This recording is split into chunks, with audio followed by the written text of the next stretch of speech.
Hey everybody, Undr here, and this is my top 5 list for the best cards coming out in Journey into Nyx. Now keep in mind that this top 5 list is focusing on Standard and what kind of impact these new cards will bring to the format. Without further ado, let's get started.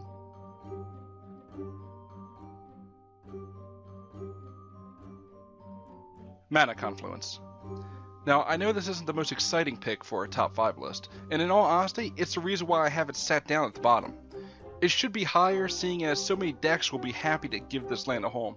Essentially, any deck that doesn't want to run temples for mana fixing is going to welcome this new City of Brass.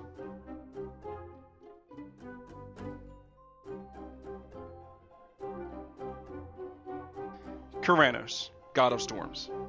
This card is a powerhouse and is exactly what you'd expect from a blue-red god. If your first card you draw during your turn is a land, draw a card. There's your blue part. If it's a non-land card, zap something with lightning for 3 damage, and there's your red. Both of these effects are not only powerful, but are both sought after in control decks. And since control decks like to run 25 plus land, you're going to be drawing off Kranos almost as much as you'll be zapping. So why is he all the way down in the 4 spot? Well, his best home is, as mentioned, control. And as things are at the moment, control is already pretty well situated. He feels almost like a win more card to me right now, especially since the red variant of Azorius Control isn't quite as popular as the others.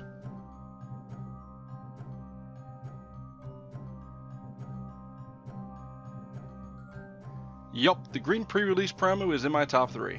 My current standard deck is actually a devotion to green sort of build, and this multi-headed beast caught my attention immediately. You could argue that there are better Hydras out there and that without trample he's sort of useless, and you'd be right. But what makes him so good though is that he already has a home. Any green deck that's ramping and running Nykthos Shrine to Nyx will find themselves with more mana than ways to use it. In comes Hero's Bane with an insane ability for just 4 mana that you can do over and over again.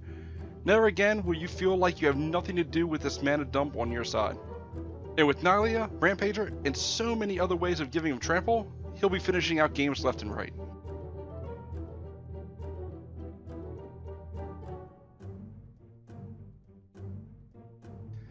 Iroas, God of Victory. This one is obvious. Aggro will always find a way to be relevant, and of course, what colors love aggro more than white and red? There's really not a lot I can say that isn't already glaringly obvious. Who wouldn't want their creatures to come pre-enchanted with madcap skills? Or perhaps never having to worry about running into creatures bigger than you? Swing to your heart's content, you dirty aggro players.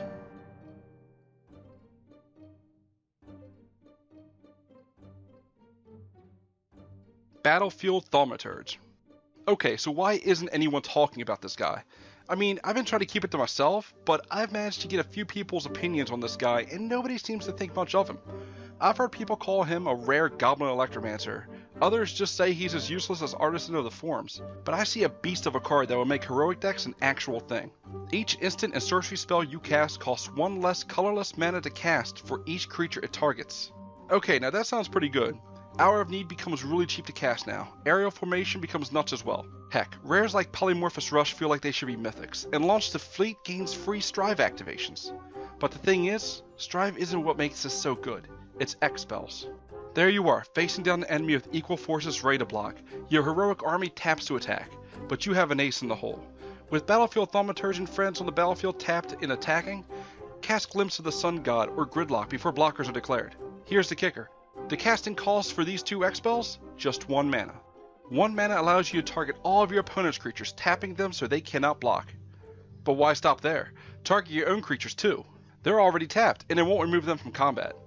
In this scenario, you remove your opponent's blockers while triggering all of your heroic attackers. Pretty amazing for just 1 mana, right? Glimpse of the Sun God, Gridlock, Aurelia's Fury, Frost Breath, Flames of the Firebrand, Curse of Swine. Even cards like Doomblade, Lightning Strike, Last Breath, and even Deicide become just 1 to cast. Oh, and as well did I mention, he protects himself through his own heroic trigger? Fun stuff.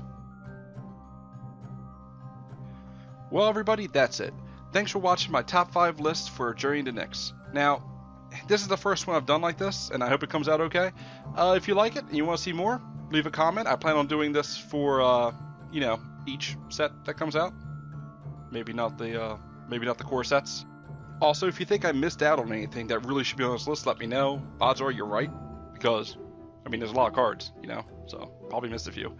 But I'm also going to be doing a list, hopefully, based on the cards I like the most.